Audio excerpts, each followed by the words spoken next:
The Dodge family. Hi guys, so this is going to be our video talking about what is my birth plan for baby number 2. I did make a birth plan video with Emma that I will link for you if you want to go back and check that out.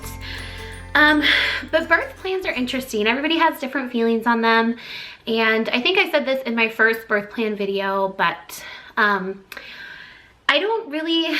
I'm not one of those people who feels that I have to have a birth a certain way. And that's not to say that for the women who are very set on having a natural birth or whatever it may be, that they're wrong. I've never had a feeling or a strong conviction of my birth needs to be this, and I feel this strongly about how things happen. So with that, my birth plan is very similar to what it was with Emma. My goal, and one and only goal, is healthy baby, healthy mama. That is, as long as I get that, however we end up at that scenario, I am happy and I feel like I have met the needs of what I wanted for a birth. We are delivering at a hospital. I had a hospital birth with Emma and I loved it. It went wonderfully, and we will have another hospital birth with this little girl.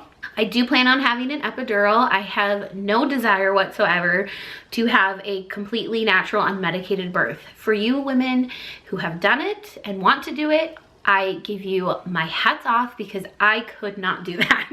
As soon as I got to the hospital, I was 5 centimeters with Emma, and I was like, where do I sign? When can I get those medicines? And where's that anesthesiologist?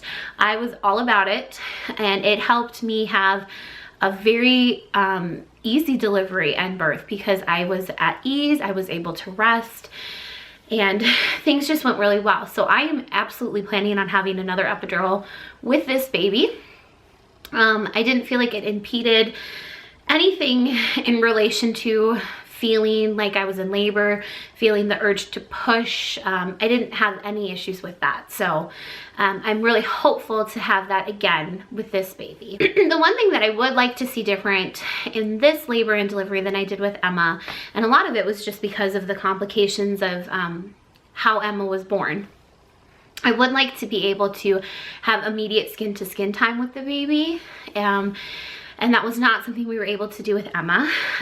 For those of you who don't follow us or don't remember, with Emma's birth, when she came out, I had been pushing for over 2 hours, and she had her hand, when she came out of the birth canal, her hand was by her head like this, and the umbilical cord was wrapped around her neck. And as she came through the birth canal, the umbilical cord tightened around her neck because of the way she was positioned, and that's why it took me so long to push her out. And she was completely blue. So they pulled her out, showed her to me for 2 seconds, and then she was gone. They had called in the NICU team. My husband didn't get to cut her umbilical cord. They immediately had cut it around her neck. And then they were working on her to get her to breathe and to cry. And it was so fast, and I had no clue what was going on at the time. I would have been paranoid if I did. All I just remember was right as she was about to come out, they had the NICU team there, and my husband saw far more than I saw, because obviously I was in a state of chaos.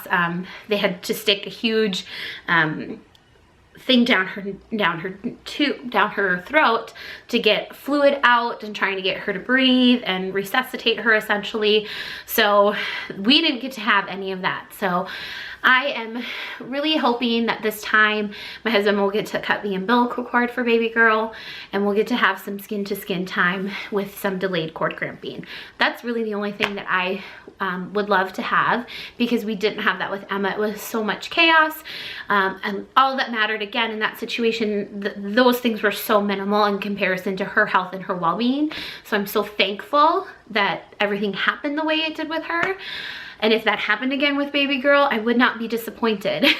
I wouldn't feel like a failure in any sense of the way, because that is just whatever needs to be done to make sure she's healthy and she's okay.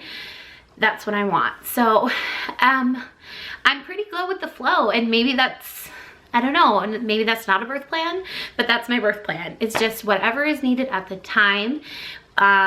We'll make the decision that's right. I didn't plan on having, or I didn't want an episiotomy with Emma.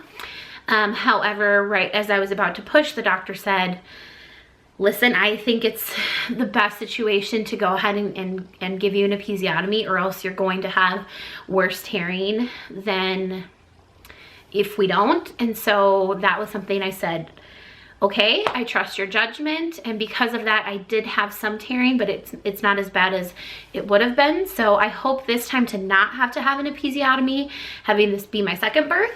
But again, if that's something that has to happen, I'm okay with it. So I'm very, again, go with the flow. Whatever is right in the moment, we'll make a decision at that time. But that's kind of my hopes and birth plan. Again, it's very simple. I hope you guys enjoyed this video. If you have any questions, make sure to leave them as a comment below. And we'll see you next time. Bye.